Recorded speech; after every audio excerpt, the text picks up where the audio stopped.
This podcast is not rated. Listener discretion advised. Mission to 15.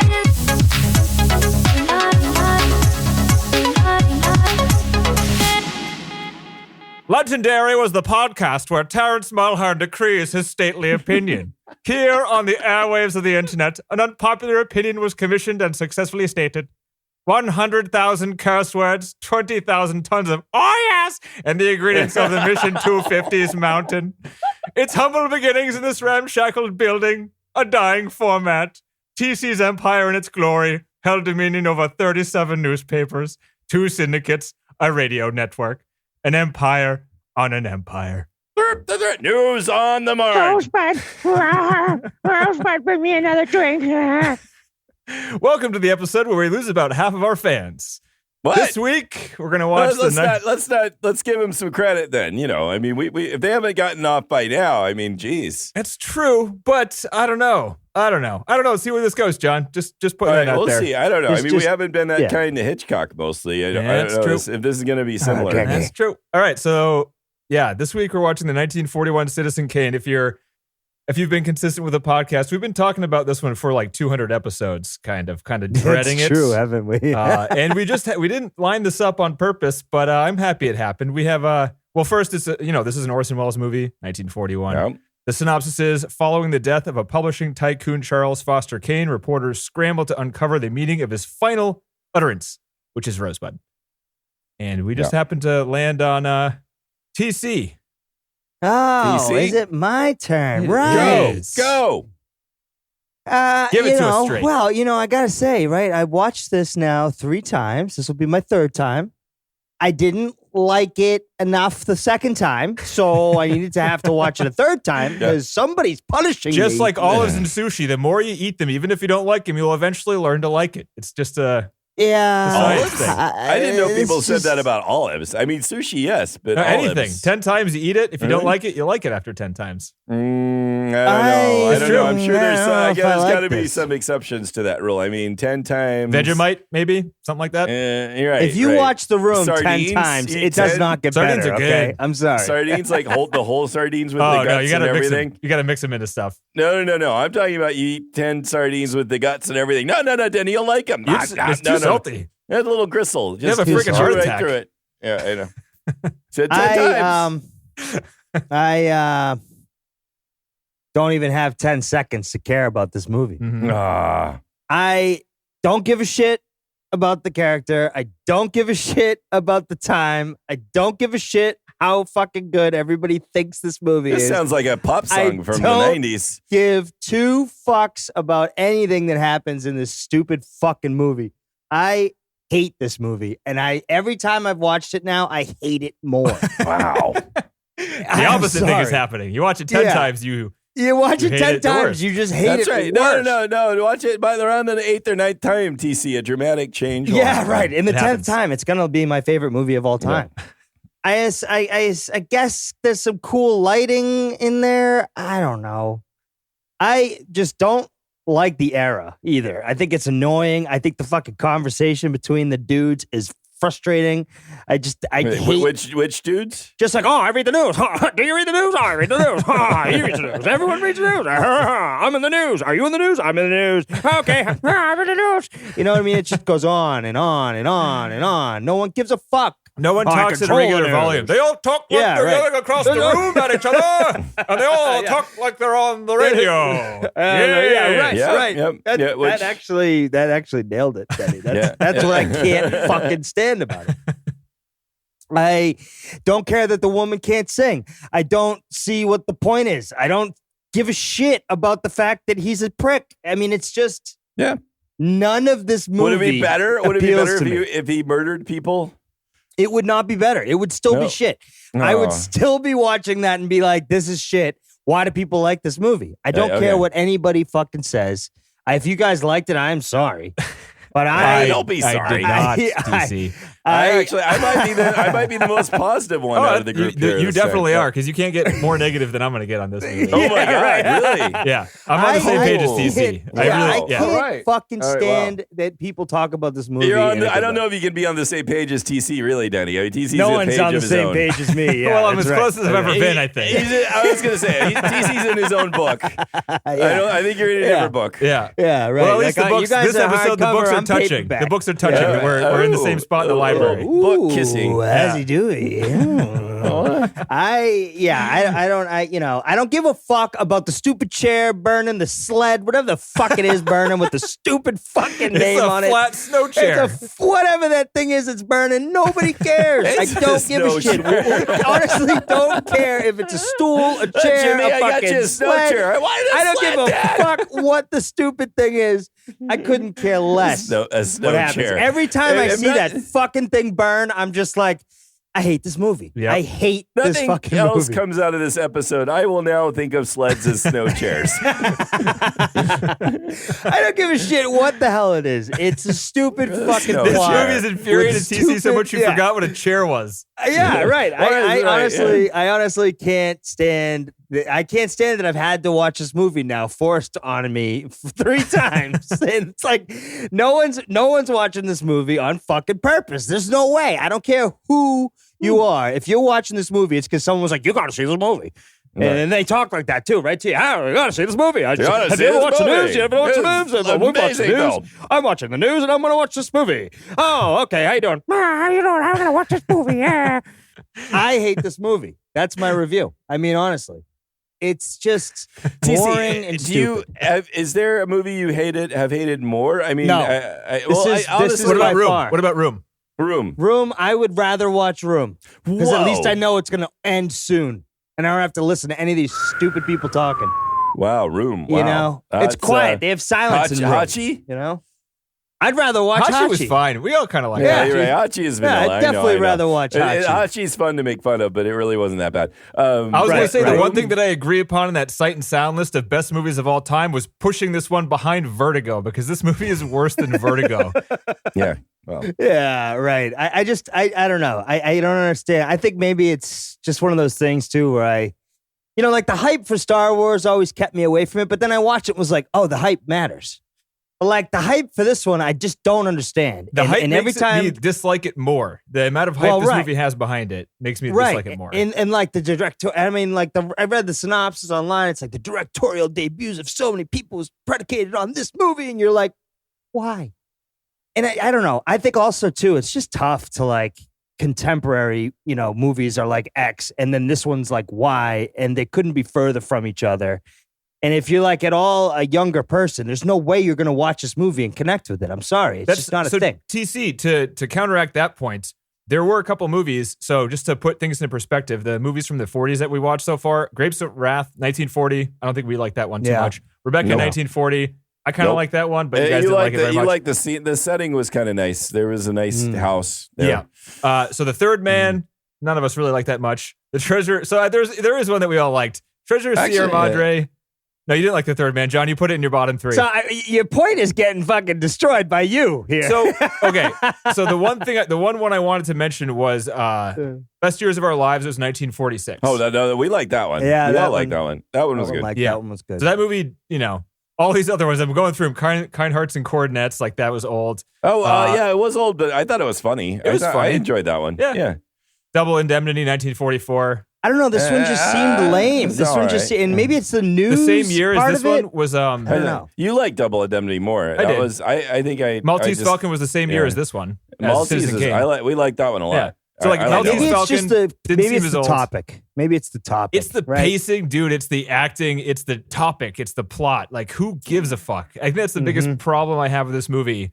I is think it's who a little cares about I think these it's a little people. bit rougher outside of Right. the context in which when you had like a Randolph Hearst, like you had these who owned a newspaper was a big deal then. I mean, It's still important. That was right. one of the only things like kind of it was like, Yeah, oh well, yeah. maybe people still like this movie because this is kind of still relevant. You're right. You can see how like he owns the media and he manipulates public opinion based on the media. And Hearst did that, and Fox does it. We can make arguments about how but modern even day with people all do that going on, I didn't care.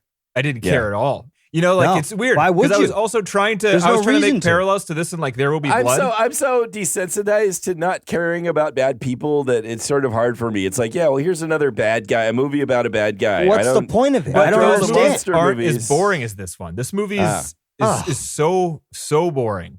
It right? is. It's all it is. Yeah. I mean, there's a lot of. It's really. I don't know. There's a lot of scenes with a lot of extras and a lot of. This movie is a special effects movie. We can go into trivia and stuff about how many special effect shots are in this movie. It's kind of insane. I think and I think like reading about this was one where when I get to my book corner or whatever we're going to call it, John's deep dive. I like that. Like John's deep dive. That was Nikki's suggestion. It helped me a lot to actually. I got a really good book and it really helped me to appreciate the film. Like when you like complain about how people talk about Hitchcock being so great, but they don't explain why. I found a book that actually really tries to explain why. For this particular film. Yeah, and there was the commentary was Ebert, and it was a good commentary. The commentary was better than the movie because he describes why people appreciate it, and there's actual good examples. Like there's a lot of craft behind this movie, and a lot of it is hidden, and it is cool to learn about it. But exactly, I think I like after. Hidden craft. I read just seems like such an oxymoron to me. I'm sorry. Like if it's hidden and no one knows it's there, but the fucking critics. But not only that, what's the point of it? What it did differently for its time, opposed to other Hollywood movies, the things that it did were very striking and different.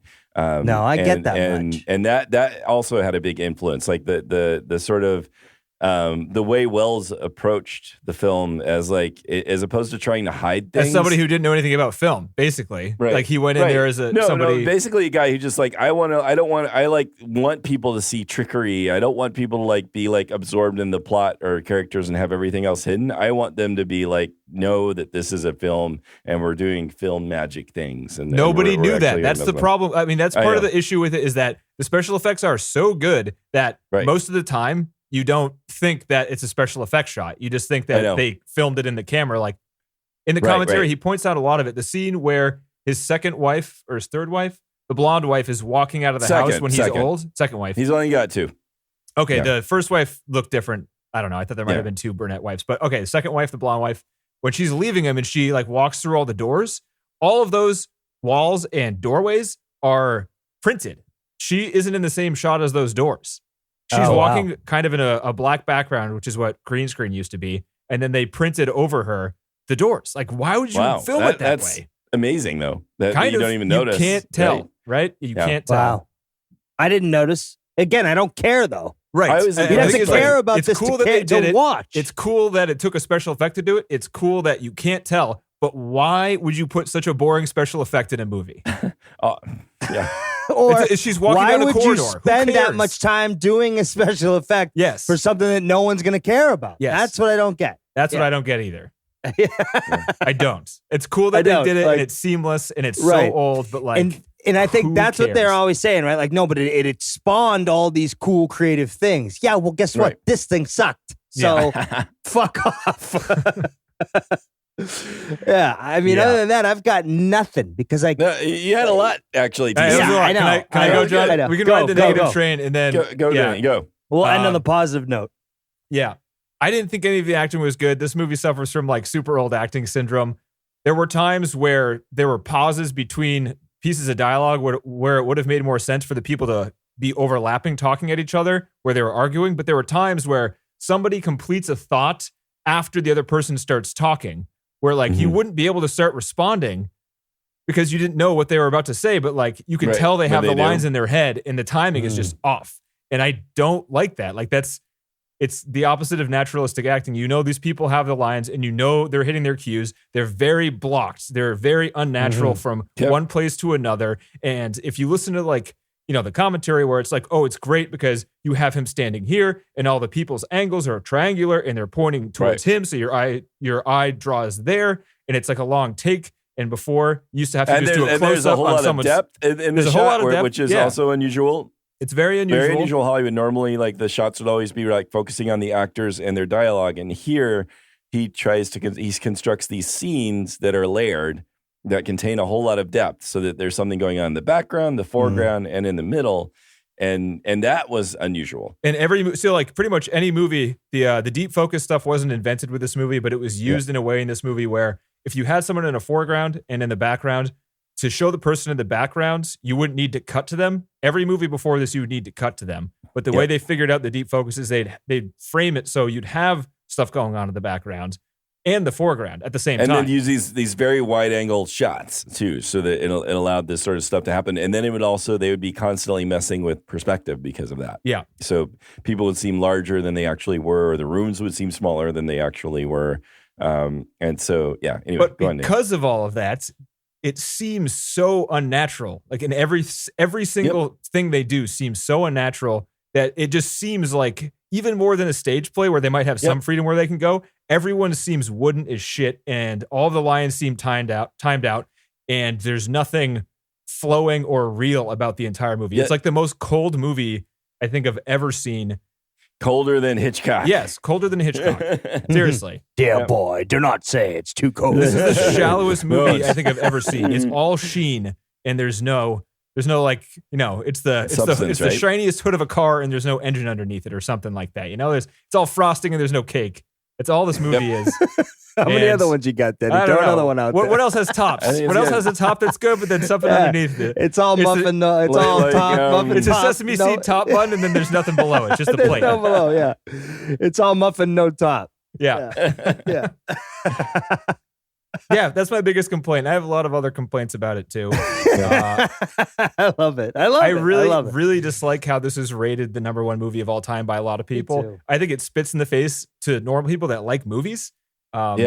It's if you're a director and you like this movie, fine. There are 400,000 people on IMDb that rated this movie up to this point. I don't think any of them actually like this movie. I think there's a pressure. They just think they like this I think movie. like having read about it, I think you can really appreciate what it did and how it influenced John, we filmmaking, more than right? anybody else would do that, wouldn't we? Yeah. We would. There's a lot less people. I often don't, honestly. I mean, I often it's funny, and maybe I need to credit like the book I read, which I should just mention. It's called The Magic of Orson Welles, and it is by James Naramore. But it did this really great job of showing how it was different and how it was the influences of it. And he goes through shot by shot often. He like kind of goes through the whole movie in some ways. And to me, that was really impressive. And I don't think I've had that kind of good sort of hand holding around a movie before, which helps me. Otherwise, I can like watch Hitchcock and just be totally annoyed about how wooden and stupid the plot is and how stupid the romance is and all of that stuff. Like and, this movie right. is what you're saying. Yeah, right? like this exactly. one. Yeah, right. This one, this one's a little different too. Yeah, but I also, I mean, I do think Orson Welles was really magnetic. And when he hit the young Orson Welles, I thought he was really charismatic. When we see him first as a young man, I thought it was clear that here is somebody who has a ton of charisma, and I was impressed by that. Just those few scenes where he's young. The middle age scenes are also, I think the makeup is pretty spectacular. The old one's awful, but like when he's like middle aged, I actually think it's pretty damn convincing and sort of impressive the way they pull off the sort of middle aged Kane, especially in contrast to how like vibrant the young Kane seems. But anyway, Danny, I don't want to cut you off too much too, but go on. Too late for that, Johnny. You're deep knocking my dive. hate train off the trail. You're sitting there right. itching your knee or something. I don't know. No, what I had you're to fix. doing. I was getting static. I had to fix the wires. I get static from the wires. Static electricity. Yeah, just bump up the hate a little bit. Just like just Bump a it up. little smoothing of the hate there. So Anyway, John, go on. I've watched a lot of movies where the commentary and stuff has made me appreciate the movie more. Because I think knowing about it makes the movie better. I think, for example, 8.5, watching that movie was confusing as fuck. Learning about what it's actually about, and then also learning about the craft and what was like the intention behind the plot and all that stuff made me appreciate the movie a lot more. This doesn't happen with this movie. It's still more interesting learning about like how they did things and the tricks they were showing in the screen, but there's no further explanation of the plot of the movie. This guy is still like the story is pretty confusing. I don't see a consistent line of this character. I don't know. And part of it is people will explain it away. I think that's he's a the hard point. character to understand. Exactly. He's a hard character to understand. The point that's is, stupid. I don't like right. that. Who cares? It is stupid. I couldn't the care point less. Of the point of the movie is to try to be ambivalent about him. Yes. And why would that you ever really make is, a movie like this? Well, there was success I know, in that. yes. Because I couldn't there's care some less. about interesting any of it. thoughts about that, but I mean, maybe. But yeah, but that was the point. And to compare that to like I was really trying to figure out why I dislike it so much. It's really boring because I don't care. I think those are like the two main things. It's boring because I don't care, because the character doesn't make sense. The dialogue and acting is really bad. And even just similar movies about these types of people, I don't know, There Will Be Blood, any of the Scorsese movies, any movie about a bad person can be compared to this movie where it's trying to get you to feel for him. It's trying to, I don't actually even know what this movie's trying to make you feel about this character. I don't think it's trying to do anything except for make a shot pretty or It's like have a camera Lumiere. trick that Lumiere doesn't made need a to be there. talkie. That's what it is. It's like Lumiere It made really a talkie. is That's trying what to this be is. so like Boring as fuck. ambivalent that maybe it leaves you without like any Foreground, sort of background, hook or background. any sort of grounding, because it's jumping all over the place that it could be this, could be that. And Well, the newsreel is supposed It to ground doesn't- it because that they knew it was Right. going to jump all over the place from the script. right. But that didn't ground me at all because the story contradicted the newsreel. Exactly. Everything contradicts the other, and that's actually, it's by design, but it may leave you feeling like I don't give a shit. But you it's know? also like Rashomon. This movie is compared to Rashomon, where they give you the same But story multiple times, they but you do, know but- that it's different perspectives No, and it's different for a right, reason. This one is right. just confusing No, because this one and right. stupid. yeah, Unlike Yeah. Rashomon, this one isn't about like a difference in perspective. it is though. It is if you read about it. It is. Well, at least anyway, reading the book that I did, they were saying that there's really there's not much. I didn't get any indication that people were giving false impressions of who Kane was based on these different characters. You didn't get a sense that their perspective was warping what they saw of him, unlike Rashomon, where that's clearly like the focus of the film. I agree, John. That's my complaint. It's Yeah. supposed to be doing that, but it doesn't make it obvious in its execution at all. Right. So it just makes his character seem extremely confusing and inconsistent. Right. Yeah. Huh. But he was. But don't God, I worry, hate Denny. it. I hate it. Don't worry, So many Denny. oh man, yeah. Okay, I'm gonna Just hold off watch for a the bit, news, John. Denny. Let's hear some positivity here for a little bit. Let's see. Positivity. I like the opening shots. I liked all the fades. I really thought that was cool. Where the way they like fade in to the different, like they show you the different parts of Xanadu and like the zoo. They like show you all the lavishness of it, and just the fading was really like sort of meticulously done. I'll agree with you there. Yeah, the starting First shots, I 45 really seconds, not bad. First 45. There you Yeah, go. that right? one good fisheye looking thing was great. That was one of the things Yeah. I hate. Like film school is bad for kids. I think I remember seeing that part in film school, and the teacher being like, "Notice the window on the upper right, and how even though the frame changes, the window stays in the exact same spot." And in film school, I was like, "Fuck you, I don't care." But watching it now, it's like that's actually kind of cool. It's zooming in to this world. It's giving you a whole layout through a bunch of matte paintings, and the window, which is the focal point of the story, is always in the top right here. Yeah, right. that's right. kind of cool. It's pretty an amazing composition. I really liked it. Right?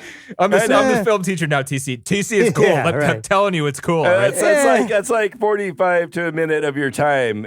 So yeah, you're right. Better than Which the is rest right of the about movie. when I Come on, tuned it TC. out. Better than the right, rest of the movie. right when I tuned it out. Right about that. right. So I really like that. What is this, black and white? What is this? Yeah, Matte what is this, paintings? black and white? What is this? Did I just hear them say about something about news? Yeah. Jesus Christ. And again, part of Shoot this me. was because I read about it first, but I did get to respect sort of the composition of the shots, like especially where there's a number of like deep focus scenes where we first meet the young Kane. He's there in the window. They're like discussing his future. And you're constantly seeing him in the window playing, but you're also like able to watch them talk at the same time. So pulling off this sort of deep focus shot once your attention is called to it, it's impressive. And again, so I'm like happy to like sit there and sort of watch that stuff. And once like I had that attention called to me, but John, of how so perspective is messed with. Yeah. I know. But just to counteract again, that, the only thing that's impressive with that shot is how they got the background to be in focus. There were shots that were framed that way before, but the background wasn't in crystal clear focus. And that's the only difference in this movie is they figured out how to get the background in that focus. Plus, they at least the way it's composited, it's trying to allow for something and not necessarily interesting, but at least as meaningful as anything else. Like the boy playing out there is important that he's out there playing while they're talking about his future. So that they're like, it's not just two people talking to each other, which was apparently like a lot of what Hollywood films were. You're like cut to that person talking, cut to that person talking. they're trying to show like a whole scene and trying to tell like a story or at least like have some impact about not just these two people talking, but here's the boy they're talking about who's back there in the distance playing. So I think that was interesting. But again, I do agree like that there's sort of a non-emotion, which I also associate with Hitchcock, to the characters. And there's just sort of like a distance from everything that doesn't come through. I do think that, again, the young Orson was, I think, really charismatic. I was trying to think of like what, Jack Nicholson or Harrison Ford, or I was trying to think of like who does he remind me of? Because seeing him there when he comes on the screen as a young man, like who he was then, was pretty. I thought you could see like, yeah, this guy is a talent. This guy is like somebody who he was like dominating like theater for a while before this. And some of the reviews about I think Jack Nicholson's a pretty good comparison there, just because he does the same kind of thing where he can walk into a room with his hands in his pockets and just kind of smile at somebody, and you get a big impression of what kind of You know, I mean, I certainly got that. Like at least from those early scenes, I wish we could have had more of him as a young man, because I think that he was just more interesting, just being there as himself, more or less. I don't know if he was being himself, but just being like not without the makeup, not trying to act middle-aged or old. I thought that was by far like the most he made for the most interesting character at that moment of the whole film. Although I do think that Leland was more human. He was more of an interesting character. His two friends, Leland, I think it was Leland. Was that his name? Right. The sort of buddy that was the dramatic author. Yes. He was the guy. He was like the taller of the two friends. Right. He was more human too. Like as far as I thought he was the best actor in the movie when he was older. That scene where he was acting in the wheelchair. Yeah. I thought that was good too. Just compared to the rest of it, I mean, it wasn't too hard to. I never made an investment, my friend. Yes. So I did appreciate. I also then appreciated, like I said, the middle age scenes where Orson was acting like a 40-year-old or so. I thought that was pretty well done. I mean, for even back then, the old stuff was awful. I thought when he was really old, it looked pretty bad. It did. You didn't like the scene where he ran around the room and smashed everything up? That scene is so, that's where I disagreed with the book even too, that I really like. That scene looks so People talk about how bad. good that scene is still, and it is not. It is not. It does not It is seem good laughable. to me. It is laughable. What how is bad so that good scene about is. it? Well, I don't understand it. TC, it's laughably bad. I was laughing at my screen as he was walking around the room. It'll give me stiff as a board. It's like zombie almost. He's Frankenstein. He's Frankenstein. Yeah, I agree. I didn't have the impact, and that's one point where I clearly disagreed with the book that I read, which otherwise I was like very impressed by. I do like sort of, and this is more pointed out in the book that I read too, how it just like it's all the time sort of like poking fun at itself almost. The newsmen are like trying to find a story. They're trying to find meaning in this word rosebud, but there's really not much meaning in it. And the movie itself is saying, yeah, there's probably not much meaning in that. But that they're trying to like the movie's come up not with saying that. significance. The movie's entire plot is based around finding out what rosebud is. So there is importance in finding out what it is. But it's always going back and forth where you have the news guy saying, well, maybe there's really not much meaning to one word. It's like the last like thing that they say, and then they go to rosebud. So again, and Orson. But it's a movie. Like, Come on. I know. We're hooked for 2 hours. Give us something. I know. But the idea is that's and again, maybe that's not worth it. But the idea is that or at least one interpretation of the movie is it's like saying, yeah, it's all shit. Trying to find meaning it's all ambivalent. Trying to make a good movie doesn't matter, Right, because it doesn't. I know. It's not a good movie. It's a shit movie. Yeah. But no anyway, one likes it. I liked appreciating sort of the impact this film had and how it was different from other Hollywood films and at the time. And so I enjoyed watching it for that. I mean, I'm getting so used to just not giving a shit about these bad characters that I see another movie with that and I'm like, well, at least he's not like glorifying how he's killing people left and right and showing that. So but he probably is, dude. He's exploiting workers. I know. And you're right. And the film makes nothing about that, where he is exploiting workers or like they're drumming up support for a war. He's lying through his newspaper. He's creating conspiracy theories. He's a fucking Q. We found out who Q is. He's Murdoch. He's a piece of shit. No, he is. And but the film doesn't seem to give a shit about that, right? But I don't know. It's just like any of these gangster films where I'm like, I'm so like tired of this. I'm tired of the good movies about bad people. I don't understand why that's so. I understand why it's attractive. I'm just tired of it over and over and over again. Anyway, wait. So where does that? You just said a very blanket statement. Where does that put you with this one? Are you also tired of this bad character? This one. After reading about it, I enjoyed watching it. I did. I enjoyed watching it. Wait a minute. Wait. Yeah, exactly. After reading it, you enjoyed watching it. No, you did not like watching it. Admit it, John. This movie is boring as fuck. Admit it. No, right. So and once you learn I'm more, pointing at John in the face. Came good in hindsight. Admit it. You're pointing at the face. Admit it. That's so I only watch these things, and this movie sucked. Yeah, I read about half of the magic of Orson Welles before I watched it, and I enjoyed watching it because you should not be able to read. That's a new rule. Yes. You don't read until John, after cheated. you watch You cheated in the book corner. You have to read the book after the movie. I know, That's but bullshit. the book like deconstructed quite a few scenes, and so it helped me like appreciate. Yeah, but you those went scenes. into it with a different perspective than just watching it. I'm telling you, because of that, I enjoyed watching the film. Goddamn cheater! Fucking cheater over here. Yeah, I know. Fucking cheating son of a bitch. It's fucking getting the answers before he gets the fucking test over here. I know. That's right. What the hell? And saying it was an easy test. I don't know what you guys The guy thought. brought but boy, the guy brought a TI-83 to the fucking easy. movie. You kidding me? He's got the formula on the goddamn fucking calculator. Programmed all the variables into different letters. Yeah, what Easy the look. fuck is that? I don't know. You guys You are all can't do sweating about that. it. I didn't study. Right. I did good. I don't know. Nah, what I you didn't guys fucking read it. You guys are all tense. Y'all need to relax. Movie's terrible. Just admit it. Just admit it, John. Come on, John.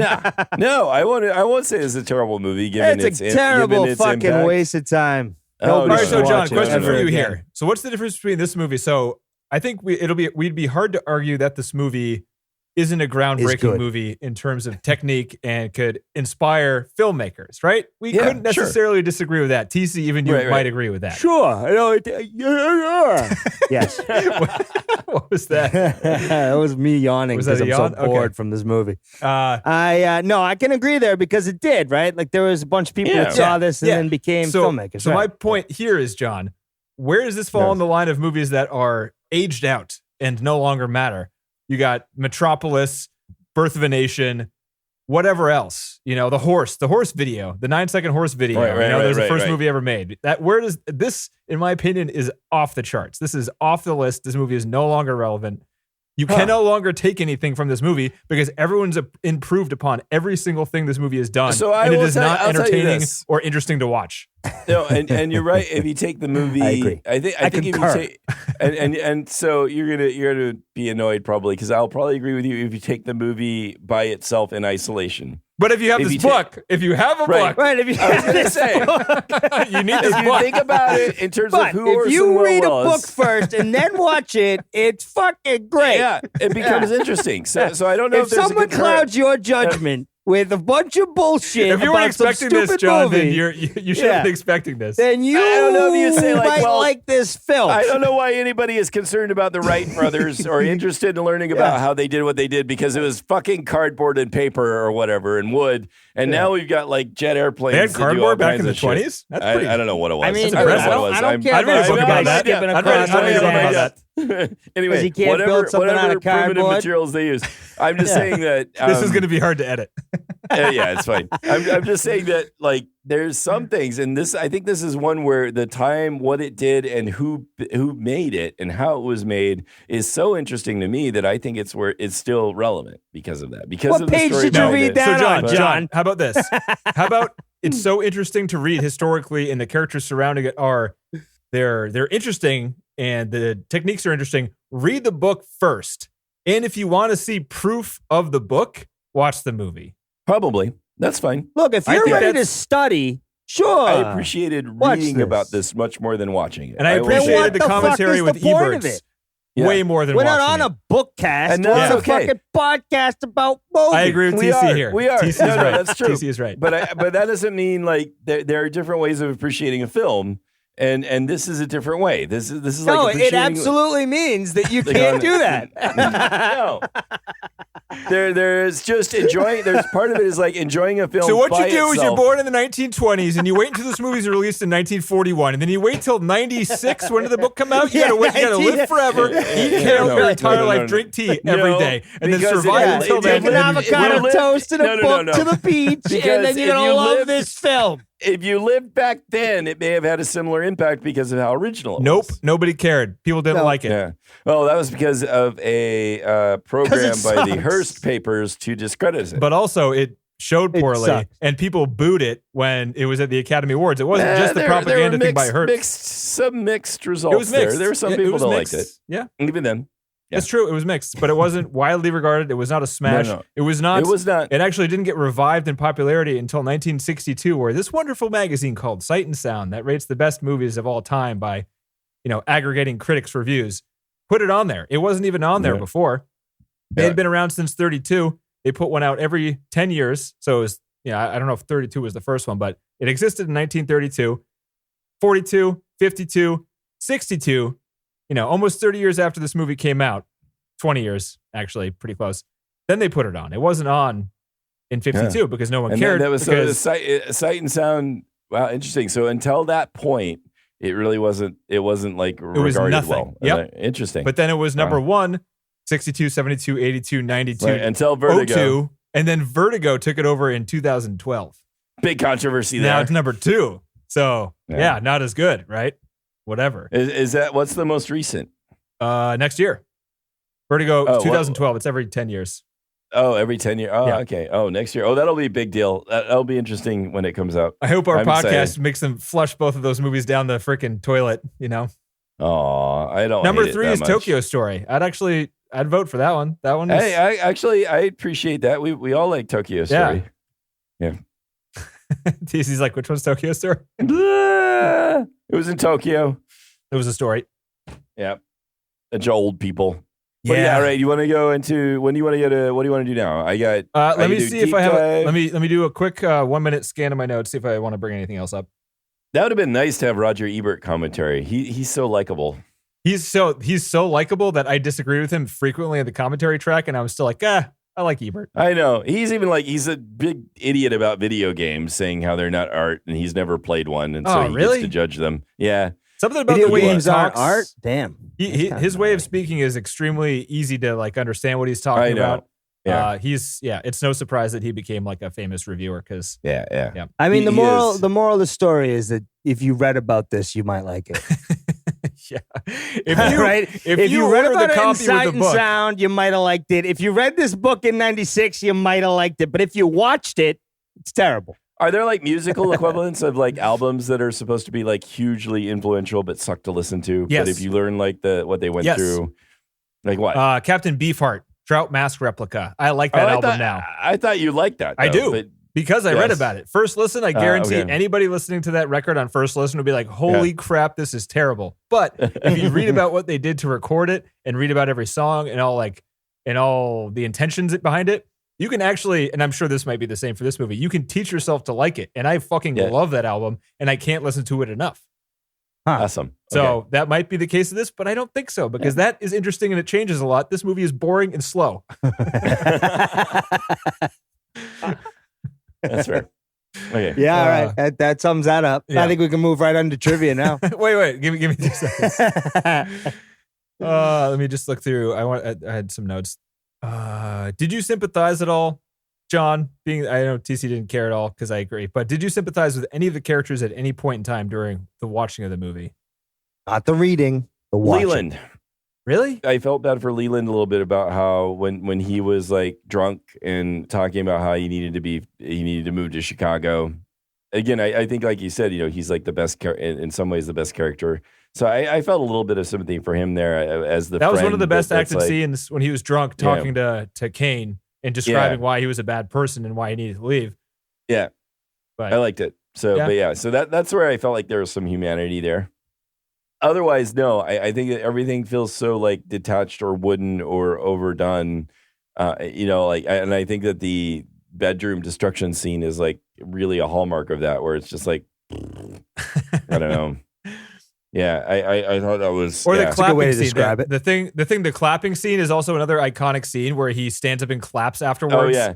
Oh, Jesus. The thing that TC sent before Another the podcast. resemblance that Yeah. I didn't mention is crap. What's his name? The Godfather, the whiner. What's his name?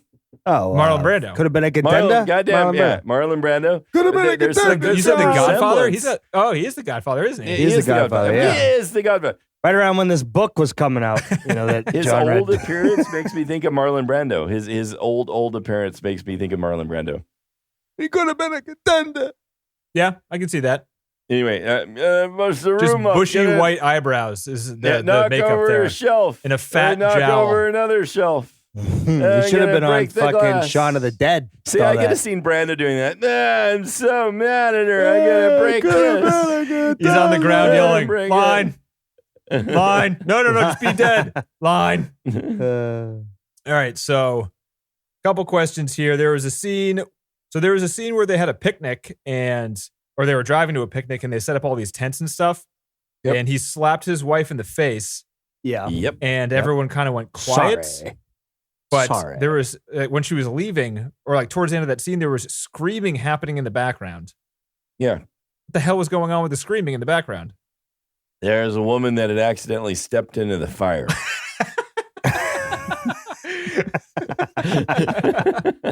Get out of town. Was that from the book? Oh, you read that, John? You read that? I just made that up. I don't know. There was a There's man somebody- smashing seashells with a big hammer, There and was someone a- didn't see it, yeah. stepped in it, and screamed. That's right, yeah. It was all the news. You can see that happen in one of those big pit roasts, though. You know, Yeah. It was in the script, True. and we cut it, but we left the sound effect in. This movie is brilliant. you drink a whole lot, and you got that big like roasting pit, and you just sort of step a little too close. And, Yeah, it hurts like a bitch. Yeah. If I say the two words parrot cut, you guys know what I'm talking about? Oh yeah, isn't that where there's like this parrot squawk, like Yeah. "Ah!" Yeah. This bird is like in your face Yep. yelling at you. Didn't like Yeah. that very much. Scared the shit out of the cats, too. It was loud. Really You fucking loud. traumatize them. The cats look at you. That's not movie making, Denny. That's right. That's exactly what they said. They walked out of the room too. Yeah, I was like, this is awful. Yeah. I'll be in my litter box. It's less shitty than it is in this Less- living room. Zing. All right. Time to trivia, All right. John. Book corner time. Or no, sorry. Book Johnny's corner. deep dives. Johnny's We deep gotta- dive. we gotta JDD. we should talk to Sean, see if he wants to do some bumper music for us. So we Oh, have yeah. like a bumper music for trivia and bumper music. John, for the you want a deep dive. bumper? I You don't want a know. little bumper there, Johnny? A little bumper, yeah. We should come make on. some. Yeah, let's do it. Me Where and was Denny your got push the this. last We'll do 200 it. episodes? Part of being, Yeah. part of being For my bumper. trivia corner.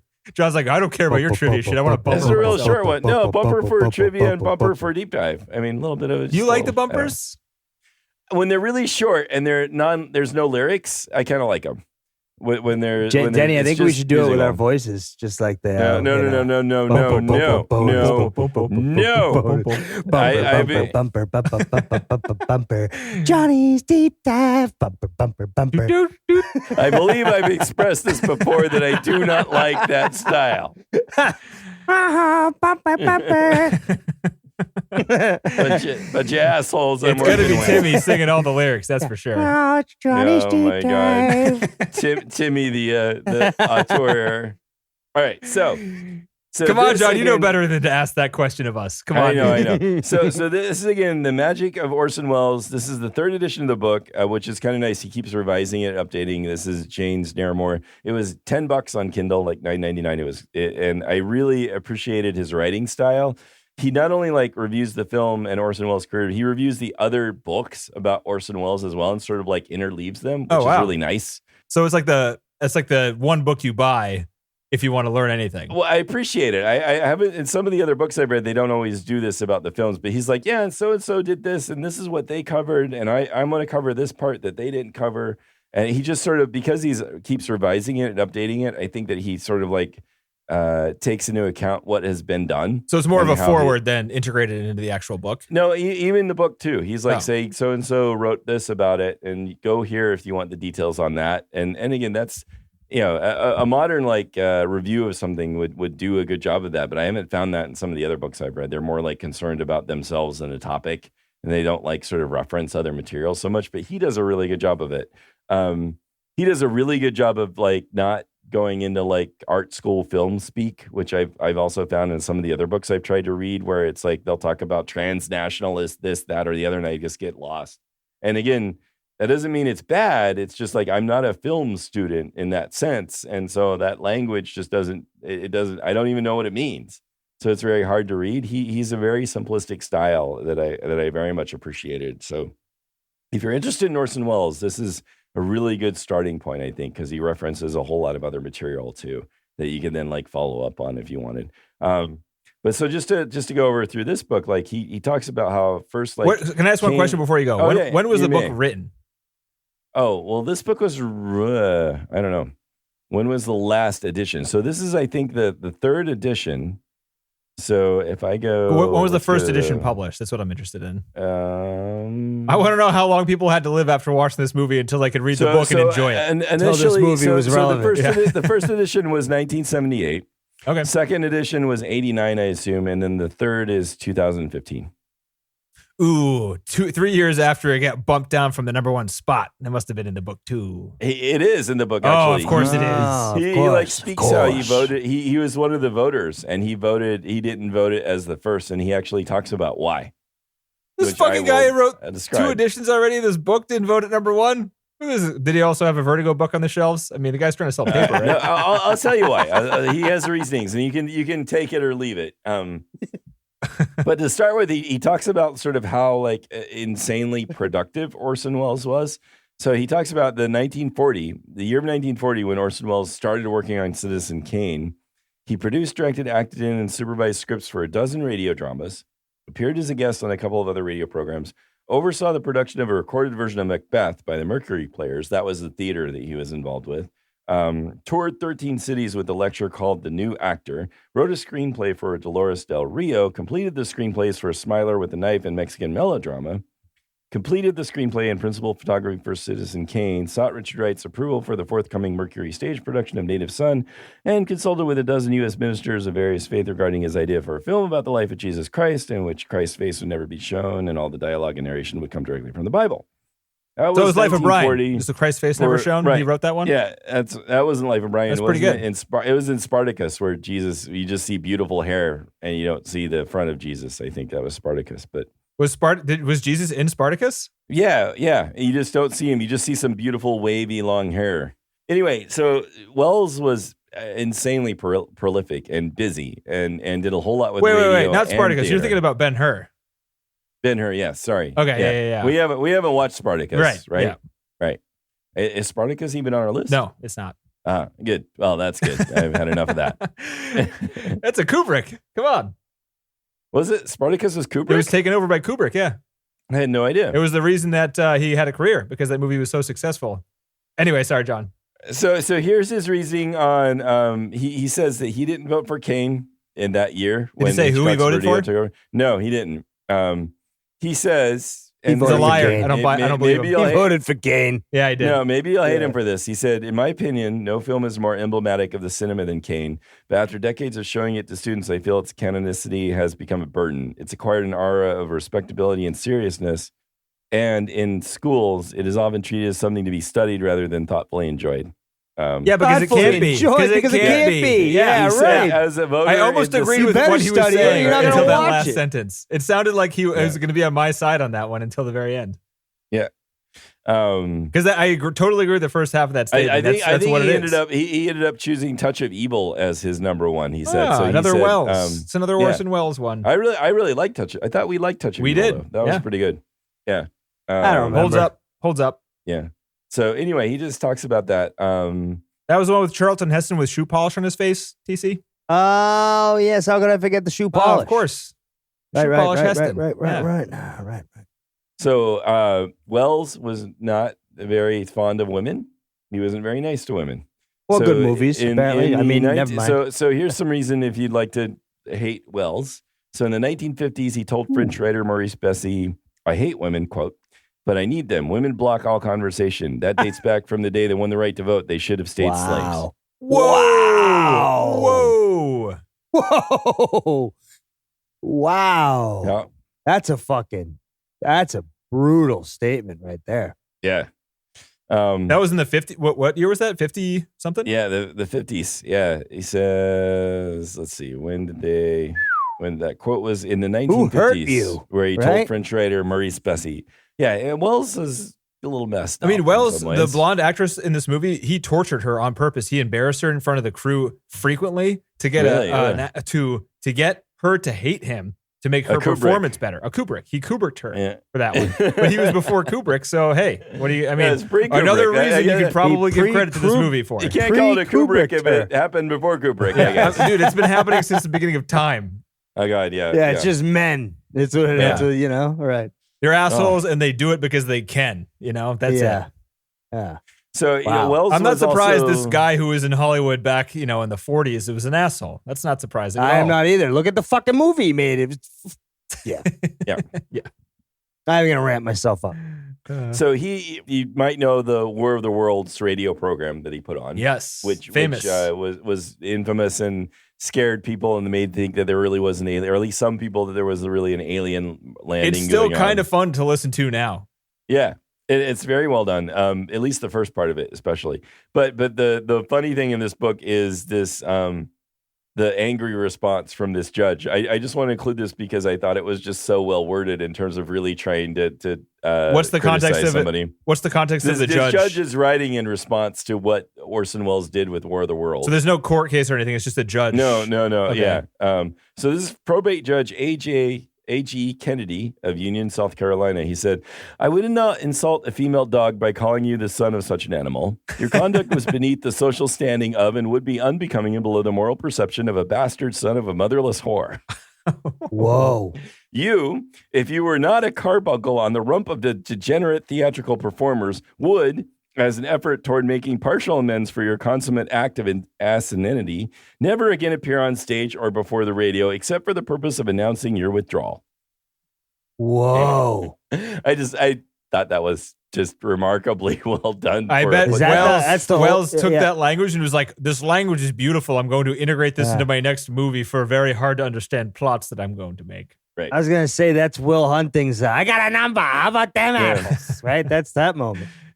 He So, won't say the B. I don't know if I can say the B word. He won't say the B word, but he'll say bastard and what was the other one? He still cursed at him. Son of a whore. Son of a kind whore. yeah. He's saying Son of a whore whore. and bastard, but yeah. Yeah. Not the dog one. Okay, cool. I Right. guess that was the Not time. the dog one. Go easy. Easy on that one. The author of this book touches on some of the supposed controversy about whether Wells did or did not write Kane and really He did. really writes it Mank off. did. Dude, you watch the movie as, Mank. It just came out this year. It's on Netflix. It's free. It's called Mank. It's about Herman Mankiewicz. It's about the guy who actually wrote the screenplay and the fighting they had while he was making it and the I trouble know. he had. And while writing at least from this author's research, he doesn't believe he believes that's a lot of that is fiction. So and he gives A lot of the some Mank credit story to- is fiction? or a lot of the idea that Wells did not write Kane, and that at least Wells was not a significant co-author of Kane. That's that the truth. is not true. Yes, that's Right. the understood So- truth. Is that Right. Mankiewicz was the guy who wrote the screenplay, and Right. Wells said he didn't like it because he had a clause in his contract to take over the writing credit no matter what if he wanted to, because he had the most Wow. lenient contract ever for this movie. But somehow Mankiewicz convinced him not to give him a co-writing credit, even though he wrote the freaking screenplay. All right, so listen to this. So the most notorious challenge to Wells' credentials as a writer originates with Pauline Kael's essay in The New Yorker. I don't like to read a lot, but I feel like I might as well give the response here. Yeah. And later in the Citizen Kane book, in which she argues that Herman Mankiewicz was the single author of the Kane screenplay. I'm astonished that credence is still given to this argument, even after Robert L. Carringer in 1978 provided incontrovertible evidence that Wells not only co-wrote Kane, but also contributed some of the screenplay's best moments. He said, see Carringer's scripts of Citizen Kane, this other book. I'm equally astonished that Kael is still being treated as the sole author of her essay because it is now well known that virtually all of her research came from Professor Howard Suber at UCLA, to whom she gave no credit or acknowledgement. On the other hand, he continues, there's plenty of evidence that Herman Mankiewicz disliked Wells, of whom he once remarked, there but for the grace of God goes God. Another good comment. And he probably spread word around Hollywood that Wells had stolen screen credit. On August 26, 1940, roughly 2 months after Mankiewicz was hired as a writer, Mercury publicist Herbert Drake sent a memo to Wells concerning an interview for Luella Parsons' column in which Wells said he was writing Kane. Mankiewicz, Drake explained, threatens to come down on you as a juvenile delinquent credit stealer beginning with the Mars broadcast. Drake went on to paraphrase Mankiewicz, who had announced that he has you by the balls, and unless you behave, he plans to 1, take an ad in the trade papers, 2, send a story over to the wire services, and 3, permit Ben Heck to write a story for the Saturday Evening Post. Later that same day, Drake reported with conciliatory but condescending news that Mankiewicz approves very much of what you're doing from the aesthetic point of view, but wonders if the public will understand it. So, at least from this author's perspective, with the research he's done, he doesn't feel that Wells was not a significant contributor to the screenplay. Not that he wrote it all by himself. No. That's the understanding I have as well. Yeah. Is that it was Mankiewicz's screenplay, but Wells took it and added to it, but not, right. I would say the majority of it, from what I understood, is still Mankiewicz's. I mean, I think that's understood now. That was written in 78, so maybe that's become like the norm of thinking. Maybe it wasn't before then, but that's all I've seen. And it's not like they weren't both given screenwriting credits. They both were. They both won the Oscar. Right. That was the one Oscar this movie won, was screenwriting. Right. And they both I think won for a while there was a fiction that Wells had nothing to do with it. And that was something that was widely entertained, that Wells had nothing to do with the screenwriting credit, that he really didn't deserve it. That must have been, so yeah, none of the stuff that I saw or heard on it still has that idea behind it. So maybe that's debunked now due to this article. Sounds like. Yeah. So, and he just says that the incessant need to come to Wells' defense over the credits of Kane as they appear on screen has become tiresome. I bring up this old quarrel not because I believe Wells was a truly great writer. He wasn't, and neither was Mankiewicz. Nor do I believe Wells and Mankiewicz wrote every word of the film. We know, for example, that at Wells' request, John Houseman wrote the French libretto of Susan Alexander's opera debut. However, Wells was a very good writer. His films originated his words and his writing, which is always transmogrified by his work as a director, was a motivating force and crucially important part of his ultimate aims as a filmmaker. So again, I like how this author writes about it and tries to give like this. He's opinionated, but he like shows why he has the opinions he has in a pretty convincing way. Yeah, that seemed pretty easy to understand. That's good. It's good movie trivia booking right there. Yeah. Interesting that one thing that Wells embraced radio and TV because he loves storytelling. So this is something that the author writes about as well. Like he felt that it was very intimate. You could really directly address the audience, and it's something that the author notes that Wells would even love, like the streaming sort of attitude of today, where there's even more content that can be directly tailored to people, and they can feel like they're part of that. So he really embraced radio and TV, sort of unlike a lot of people who might have at the time might have thought of TV as sort of like something that was like encroaching upon cinema, or even radio as something that was like not lesser than cinema. Wells seemed to really like value the individuality and sort of the intimate nature of those two mediums. Oh, so you're talking positively here about this this piece of shit. Yeah, yeah, nice. Right. I was not expecting you to go all the way there.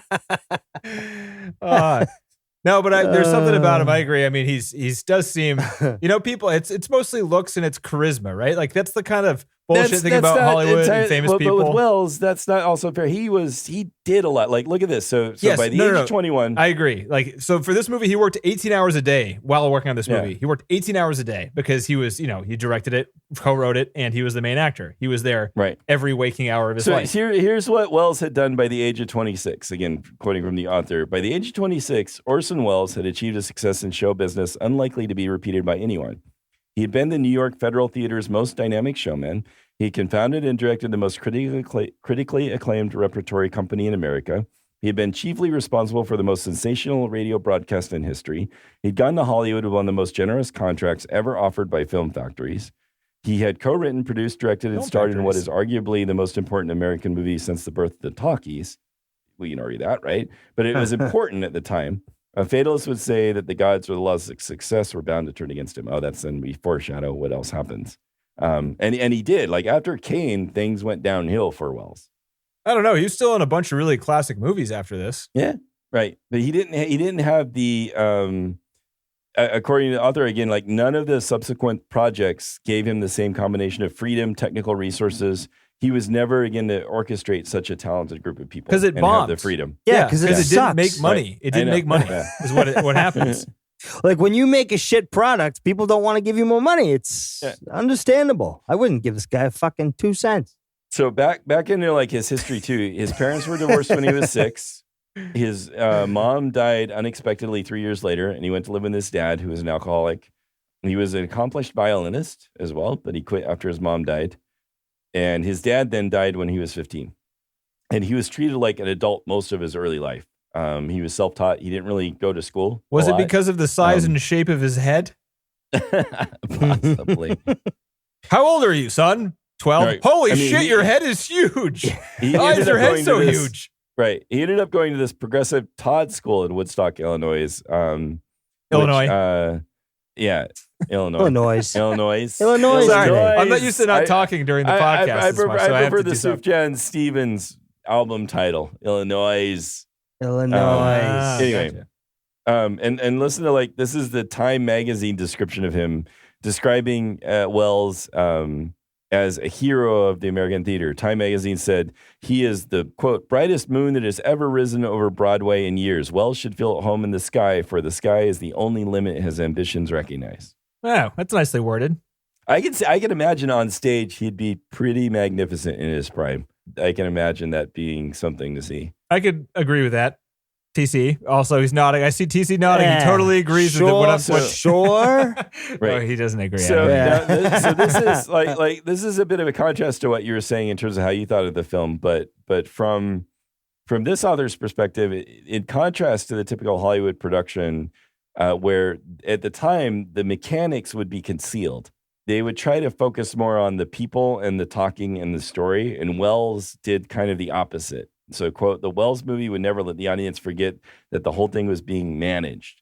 Thus, after leading the audience through a series of unpleasant situations, including a scene where you become a condemned man about to die. Oh, this is like this really weird prologue that Wells did, like for one of his earlier films that he had proposed, which is really strange. I don't know. Here, I don't know if we need to go over that. Like he wanted to, he had this whole sequence where he was going to instruct and acquaint the audience with this technique of film. And I don't know how you want it. I can go over this a little bit. So this is what he. So he was gonna yes, have the John, I do want to hear Yeah. this. You want to give me Yeah. 2 seconds? I got to go do something really quick. All right, what are you gonna do? Yeah, I'll be right back too. Yeah, right back. 2 minutes. All right. Drink break. Stop 'em.